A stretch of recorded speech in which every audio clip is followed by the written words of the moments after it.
Moin Moin, herzlich willkommen zu einem neuen Video.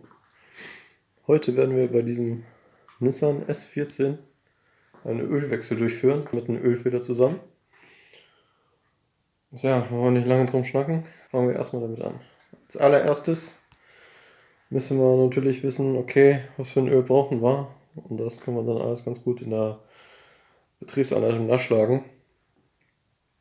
Und ja, fangen wir erstmal damit an, das Auto aufzubocken. Alles, was ihr an Werkzeug benötigt, steht unten in der Infobox. Am besten mal einfach mal nachschauen und dann wisst ihr auch Bescheid. Ja, wenn wir das Ganze hier aufgebockt haben, immer doppelt sichern. Ich habe hier das Unterstellböcke, auf der anderen Seite habe ich nochmal einen Wagenheber. Dann kontrollieren wir nochmal, ob hier alles safe ist, weil wir wollen nicht, dass das Auto runterfällt und wir liegen da drunter. Das wäre nicht so toll. Als nächstes bauen wir hier die Unterbodenverkleidung ab.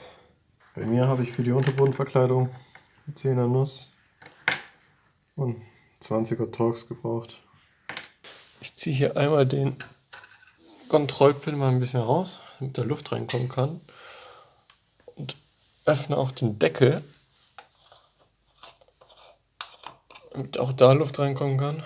Und B, gucke ich mir einmal den Deckel an, ob da irgendwas an Schlamm oder anderen Verunreinigungen zu sehen ist. Ein bisschen dreckig ist er, aber das putzen wir dann wieder schön und ist alles wieder gut. Die Unterbodenverkleidung ist jetzt ab. So, dann sehen wir hier auch schon die Ölwanne. Da ist die Ölschraube, die wir gleich lösen müssen. Ja, und man sieht auch schon, die Ölwanne ist ziemlich angegriffen. Werden wir auch wechseln, aber das seht ihr in einem anderen Video. Verlinke ich euch unten in der Infobox. Dann würde ich mal sagen, lösen wir mal die Schrauben und lassen das Öl ab.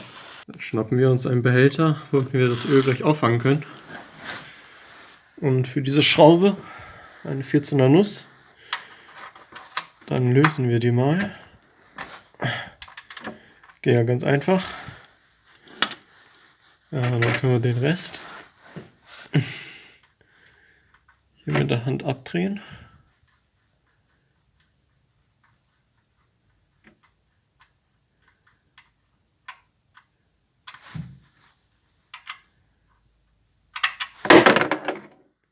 Und lassen das Öl da jetzt schön reinlaufen. Das Öl fließt ja jetzt schön ab. Derzeit können wir gucken, wo der Ölfilter ist. Der Ölfilter befindet sich hier an der Seite. Dort unten. Ja, und den müssen wir jetzt erstmal lösen. Hoffentlich geht das mit der Hand, sonst mit speziellen Ölfilterschraub einsetzen.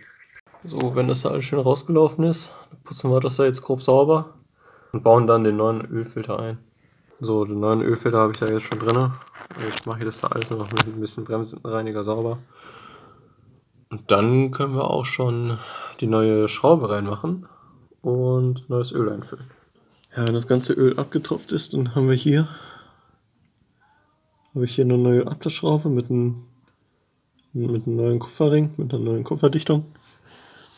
Dann können wir hier die Schraube schon reindrehen. Und dann auch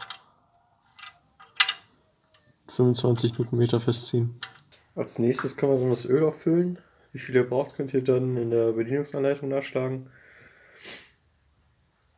Ja, füllen wir jetzt auch einmal das Öl auf und lassen dann ein bisschen laufen, damit sich das Öl schön verteilen kann.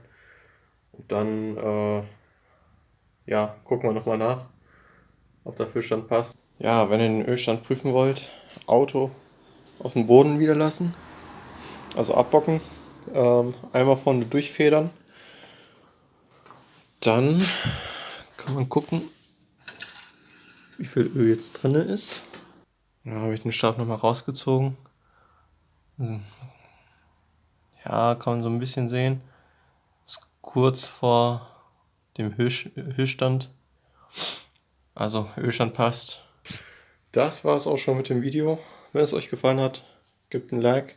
Wenn ihr mehr von diesen Videos sehen wollt, könnt ihr mich gerne abonnieren. Ja, dann würde ich sagen, bis zum nächsten Video. Ciao.